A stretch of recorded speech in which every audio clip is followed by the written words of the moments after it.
Good evening, friends. This is A.K. Gautam, English teacher. A new welcome on my channel.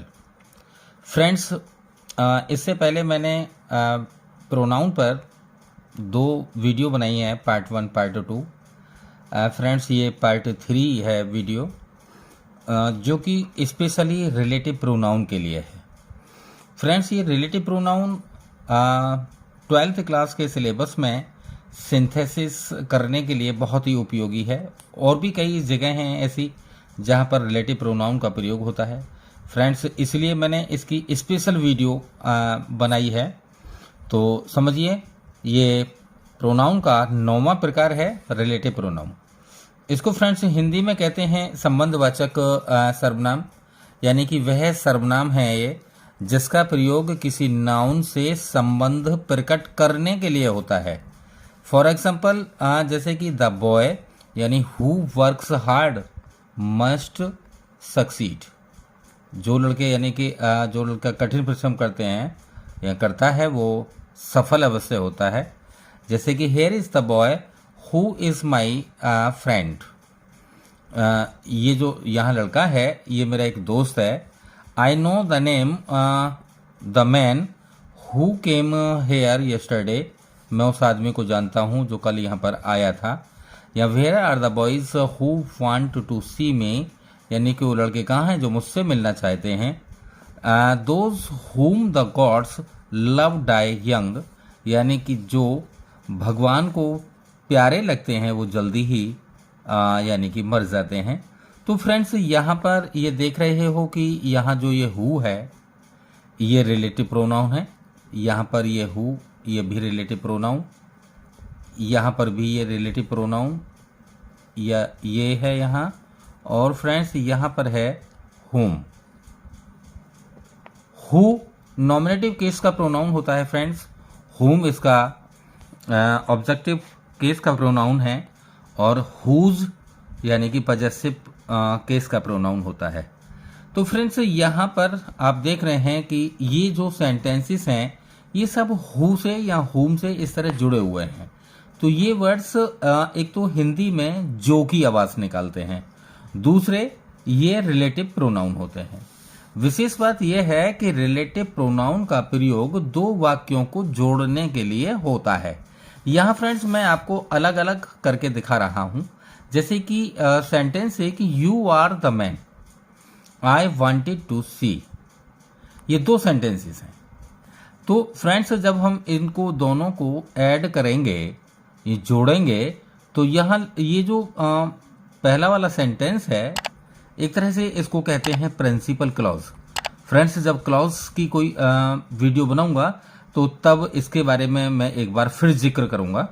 तो यही सबसे पहले आती है, जो प्रिंसिपल क्लॉज का सेंटेंस होता है सबसे पहले वो, फिर उसके बाद में रिलेटिव प्रोनाउन और फिर बाद में दूसरा सेंटेंस ऐड कर दिया जाता है। जहां जितने शब्द काटने होते हैं फ्रेंड्स, इसको ऐड करते समय कुछ वाक्यों में वो शब्द काट दिए जाते हैं। जैसे कि यू आर द मैन हुम आई वांटेड टू सी। तो फ्रेंड्स, यहाँ पर ये हमने सेंटेंस पूरा जो की तो लिखा, यहाँ हुम से इसको कनेक्ट किया जो कि रिलेटिव प्रोनाउन है ये शब्द, और इस सेंटेंस को भी इसमें ज्यों की त्यों ऐड कर दिया। दूसरा सेंटेंस देखिए कि वेयर इज द सर्वेंट, यानी कि his cycle was stolen yesterday. वो नौकर कहाँ है, उसकी साइकिल कल चोरी हो गई थी। तो फ्रेंड्स, इसको हमें रिलेटिव प्रोनाउन से जोड़ना है कि वेयर इज द सर्वेंट। ये सेंटेंस जो की त्यों। फ्रेंड्स, यहाँ पर हुज से हमने इसको जोड़ा कि हुज साइकिल, यहाँ पर हिज के स्थान पर हुज यानी कि हमने कनेक्ट करके दिखाया। तो यहाँ अब हिज नहीं लगेगा, अब लगेगा कि whose cycle was stolen yesterday. तो फ्रेंड्स, जैसे कि this is the book I bought the book last year, यानी यही किताब है, ये मैंने पिछली साल खरीदी थी, है ना। तो यहाँ पे बुक आया है, तो ये एक नॉन लिविंग थिंग है। तो फ्रेंड्स, जहां नॉन लिविंग थिंग के लिए हम सेंटेंस को रिलेटिव प्रोनाउन से जब जोड़ते हैं तो या तो विच का प्रयोग करते हैं या फिर दैट का प्रयोग। इसके बारे में मैंने आगे समझा रखा है और भी क्लियर करके। जैसे कि this is the book which I bought last year. अब यहां पर ये द बुक नहीं लगेगा, क्योंकि इसी के लिए हमने यहाँ रिलेटिव प्रोनाउन का प्रयोग किया है कि विच आई बॉट लास्ट ईयर। हो गया, यही किताब है जिसे मैंने यानी पिछली साल खरीदा था। है? तो फ्रेंड्स नेक्स्ट है कि my father gave me a pen. मेरे पिता ने एक पेन दिया। It has been stolen today, यानी कि वो आज चुर गया है, यानी कि किसी ने चुरा लिया है। पैसिव फॉर्म में ये सेंटेंस दे रखा है। तो फ्रेंड्स पेन भी एक नॉन लिविंग थिंग है। तो द पेन किस प्रकार अपना इसको बनाना है हमको कि the pen that my father gave me has been stolen today, यानी कि जो पेन मेरे पिता ने दिया था, है? पेन जो, यानी कि यहाँ जो पेन मेरे पिता ने दिया था उसे आज किसी ने चुरा लिया है। तो फ्रेंड्स यहाँ पर कुल मिलाकर कहने का मतलब ये है कि यहाँ होम है, हुज है, विच है, दैट है, इन सभी का प्रयोग रिलेटिव प्रोनाउन की तरह हुआ है और ये दो वाक्यों को जोड़कर एक कॉम्प्लेक्स सेंटेंस बनाते हैं। कॉम्प्लेक्स यानी कि जिन्हें हिंदी में कहते हैं मिश्रित वाक्य। तो फ्रेंड्स अभी वीडियो स्टार्ट करने से पहले मैंने बताया था आपको कि इंटरमीडिएट के कोर्स में सिंथेसिस करने के लिए प्रयोग होता है, उसमें रिलेटिव प्रोनाउन का बहुत बड़ा फंक्शन है। इसके बाद विशेष चीज समझाने की इसमें ये थी जो नॉन लिविंग थिंग के लिए प्रयोग की जाती है कि फ्रेंड्स विच का जो प्रयोग होता है वो जानवरों के लिए यानी एनिमल्स के लिए और या फिर लाइफलेस थिंग्स के लिए जो निर्जीव वस्तुएं होती हैं उनके लिए किया जाता है। जैसे कि the time which is lost for ever. तो द टाइम ये जो है एक समय है, तो इसके लिए हमने विच का प्रयोग किया। The time which is lost, समय जो यानी कि निकल गया, इज लॉस्ट फॉर एवर, तो वो सदैव के लिए ही निकल जाता है। फ्रेंड्स बीता हुआ समय कुल मिलाकर कभी वापस नहीं आता है, ये बात एकदम सच है।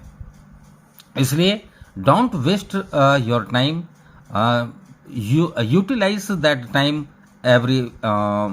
एवरीथिंग या एवरीवेयर। तो फ्रेंड्स जैसे कि the books which you see on the table are not mine. जो किताबें, यानी कि यहां पर विच का प्रयोग, बुक्स नॉन लिविंग थिंग, तो जो किताबें आप मेज पर देख रहे हैं मेरी नहीं हैं।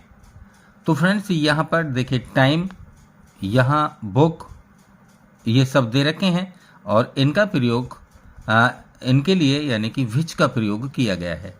दूसरे हमने बताया था कि जानवरों के लिए भी विच का प्रयोग होता है।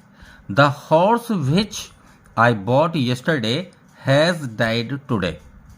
तो घोड़ा जिसे मैंने कल खरीदा था, है ना, आज यानी मर गया है। तो फ्रेंड्स यहाँ पर जानवर का प्रयोग किया गया, तो हमने इसके लिए विच का प्रयोग किया। तो इट मीन्स यानी कि जानवर हों या लाइफलेस थिंग्स हों, तो फ्रेंड्स वहाँ पर विच या उसका दैट का प्रयोग करते हैं। परंतु यहाँ स्पेशली मैंने विच का प्रयोग बताया है, दैट का प्रयोग मैं आगे अब बताने जा रहा हूँ। जैसे कि दैट का प्रयोग प्राय निर्जीव वस्तुओं के लिए किया जाता है।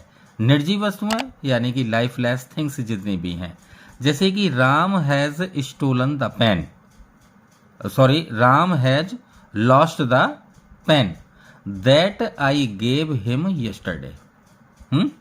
तो Ram has lost the pen, Ram का वो पेन खो गया है। That I gave him yesterday, जिसे मैंने उसको कल दिया था। तो यहां पर देखिए फ्रेंड्स पेन का प्रयोग हुआ है ना, लाइफलेस थिंग है, तो हमने क्या लगाया है, दैट। जैसे कि Shyam has lost the book that he bought today. तो श्याम की वो किताब खो गई है जिसे उसने आज खरीदी थी। तो फ्रेंड्स यहां पर दैट का प्रयोग किया गया है। लाइफलेस थिंग्स बुक के लिए।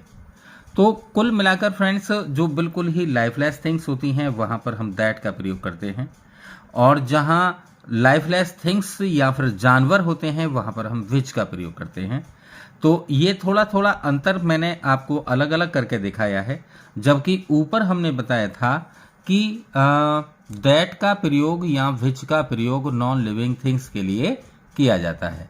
तो फ्रेंड्स विच हो या दैट, ये सभी रिलेटिव प्रोनाउन हैं और इनके प्रयोग लाइफलेस थिंग्स के लिए या फिर एनिमल्स के लिए किए जाते हैं, जैसा कि मैंने आपको यहाँ अलग अलग करके बताया है। Thank you friends for watching my video.